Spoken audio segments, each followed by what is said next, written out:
ইনশাআল্লাহ বাজারের দিকে নামাজ পড়ি দিই মার যাই না আপনি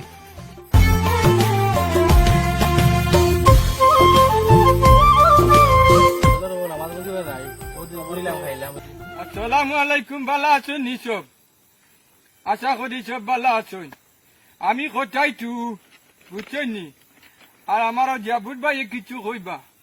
আসসালামু আলাইকুম। আজকে আমি কইতে চাইলাম যে আজকে আমার একটা নাটক হয়েছে, খুব সুন্দর নাটক হয়েছে, যে আপনারা দেখবা আর খুব ভালো লাগলে লাইক কমেন্ট শেয়ার করবা। আর আমরা চাই যে সমাজকে নিয়ে কিছু করতে, বা সবাইকে দেখাতে চাই যে সমাজে কিছু কিছু জিনিস রয়েছে যাতে মানুষের কোনো জানা নাই। আমরা চাই যে মানুষের জিনিসগুলো জানুক বা বুঝতে পারুক, আমরা এটা লইয়া কাজ করছি। আর আপনারা সাপোর্ট করবেন আমাদেরকে।